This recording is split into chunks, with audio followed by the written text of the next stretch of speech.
So if you live in Europe, get ready. You're about to start seeing a brand new logo when you pay for things. It's bright, it's yellow, it's called Wero, and while it looks pretty simple, it actually represents one of the biggest shifts in European finance in a long, long time. Because a logo, as we know, is never just a logo. And there it is. Simple, right? But the goal here is for this little yellow square to become just as common as, say, the Visa or MasterCard logo you see every day. The whole idea is for it to be everywhere, inside your banking app, at online checkouts, a single, unified symbol for money across the entire continent. Okay, so what is the real story here? Why go to all the trouble of building an entirely new payment system from the ground up? Let's peel back the layers and unpack the huge ambition hiding behind this one simple logo. All right, so let's start with the absolute basics. What exactly is Wero? You can think of it as a digital wallet, but there's a really crucial difference. The key here, the secret sauce, is that it works directly from your bank account. There's no need to top up some separate balance in an app or link a credit card. This is all about making payments a core feature of your bank, unified across Europe. And the ambition is to cover pretty much the whole shebang. So for you, it might mean easily splitting a dinner bill with friends. But for a small business owner, it means getting paid for a job instantly with something called Wero for Work. And for the big online stores, it's a whole new way to let you check out. Okay, so we've got the what's and the who. But how does this thing actually work? What's the technology that makes these instant payments even possible? Well, the magic behind Wero is that it's built on top of existing banking infrastructure, specifically something called SEPA Instant. It basically uses these existing rails to shoot money directly from one bank account to another in just a few seconds, and that is a total game changer compared to how your credit or debit card works. And this right here really visualizes that key difference. With Wero, look how simple the path is. Your bank account to the merchant's account. It's a direct, instant transfer. Now, compare that to a card payment, which has to take this winding road through card networks and other banks. Wero's whole goal is to just get rid of all those extra steps. So, a project this ambitious must have some serious power behind it, right? Who is the driving force behind this new logo? Wero is the flagship product of something called the European Payments Initiative, or EPI.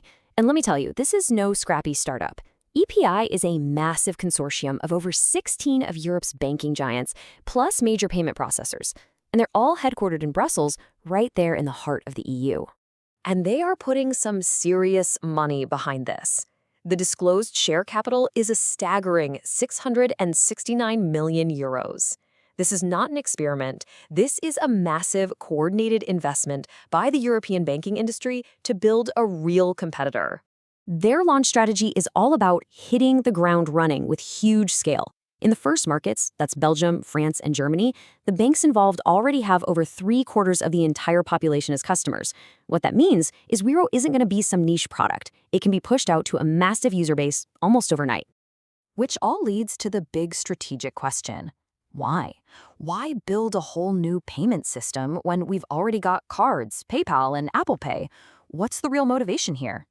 And this right here is the core reason. Wero is a payments sovereignty initiative. For decades, European payments have been dominated by non-European companies, mostly American card networks. This is a huge strategic move to build a homegrown system, one that keeps the data, the fees, and the control right here in Europe.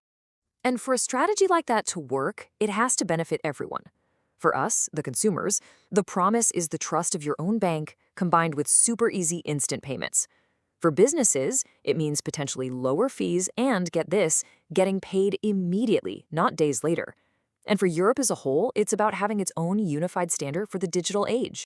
So, Wero has launched, but this is really just the beginning. The ambition is massive. So, what does the future actually look like? The roadmap is, well, it's pretty ambitious. After the 2024 launch, the big focus is on expanding to more and more countries. But the real test, the one everyone's watching, is going to be around 2026. That's when they plan to migrate Ideal, which is a national payment system in the Netherlands. If they can absorb a system that big, that'll be a massive proof of concept for Wero. And the long-term vision goes way beyond simple money transfers. The roadmap includes everything: paying for stuff in physical stores, managing subscriptions, offering buy now, pay later services, and even linking your digital identity. The ultimate goal seems to be a single, do-it-all digital wallet for every European. So we come all the way back to where we started, a simple logo. But now we know it represents a multi-billion euro project, backed by an entire continent's banking industry.